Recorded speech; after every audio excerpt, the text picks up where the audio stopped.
Most people think crypto networks compete with each other, but the future doesn't look like one chain winning. It looks like many chains using the same liquidity layer. In today's video, I'm going to explain how wrapped XRP on Solana works, why XRP being used as collateral on other chain matters, and how value flows back to the XRPL, creating a positive flywheel that drives price appreciation. This is not investment advice. This is about infrastructure and market mechanics. So what is wrapped XRP and what does it even mean? Well, let's make it simple. Wrapped XRP means real XRP is locked on the XRPL and is represented as XRP and it's issued on another chain. That wrapped version can be traded, used in DeFi, or posted as collateral. And the important point is wrapped XRP is not new XRP.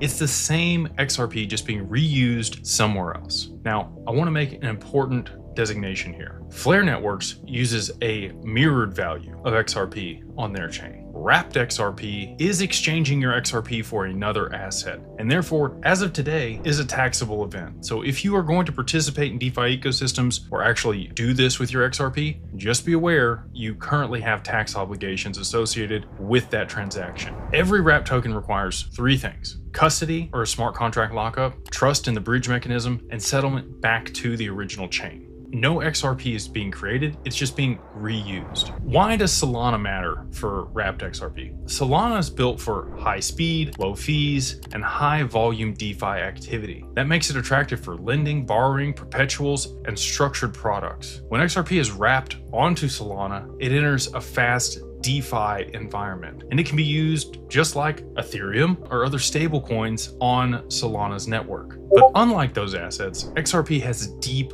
global liquidity, and it also has connections to payments and FX, and those combinations are rare. XRP can be used as cross-chain collateral, and here's the big idea: collateral is more important than trading. Trading is optional. Collateral is always required. So when XRP is used as collateral on other chains, it could be backing loans, it could support leverage, it anchors a synthetic asset, and it secures liquidity pools. This creates locked demand for XRP. Why? Well, collateral must stay posted. Collateral can't be sold or traded freely, and collateralization reduces the circulating supply. This is very different from speculation.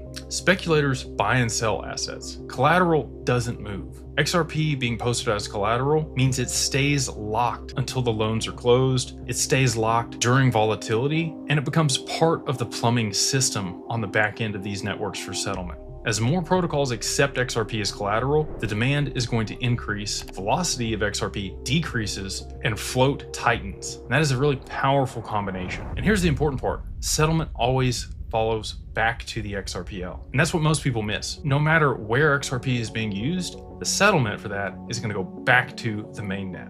But why would that happen? Well, XRP was originated on the XRPL. The final accounting is always going to happen back on the mainnet. And no matter what the bridges are or where it's wrapped, it's going to have to reconcile those balances back to the XRPL. So even if there's wrapped XRP trading on Solana, or the collateral sits on Ethereum or EVM-based chains, or the derivatives exist somewhere else, the final truth and the settlement layer is going to be the XRPL. Other chains become execution layers or application layers. The XRPL remains the final source of truth and the final settlement layer for all of these transactions. And this actually creates a flywheel for XRP's value to continue to go up. So what would that look like? Well, XRP would be locked on the XRPL, moving it out of the circulating supply. It appears on other chains. The XRP is used as collateral in these DeFi applications and for whatever other derivatives are out there. Liquidity and usage would then increase for XRP. Supply would become more constrained, and the settlement flows would go back to the XRPL when all those transactions were done. The demand for XRP would continue to increase because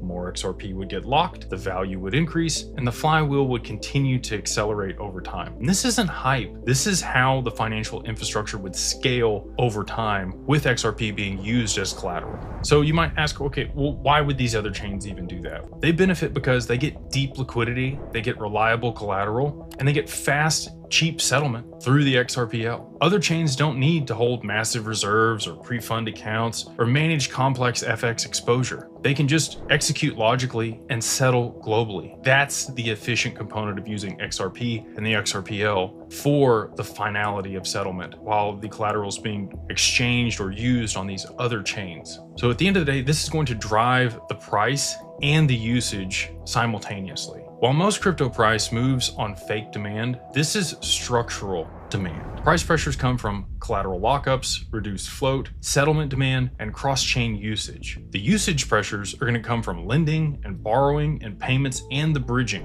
When price and usage rise together, markets become more stable. The volatility compresses over time, and infrastructure can be trusted when there's less volatility. That's how assets graduate from speculation to utility. The more volume that moves over the XRPL and the higher the price gets, the more likely it is going to be designated a tier 1 asset by the BIS, which is the end game in my opinion. So why is this different from other bridged hype tokens out there? Many bridge tokens fail because they don't actually have any real demand to support the valuation on the token to begin with, and they rely completely on speculation. And they lack a settlement purpose. XRP is different than all of those things. It already has a settlement role, it already connects payment providers, and it already has global liquidity and demand. Wrapping XRP doesn't replace the XRPL, it only extends it into these other ecosystems. So in summary, wrapping XRP allows it to work on other chains. XRP becomes collateral because it's not just a trading asset,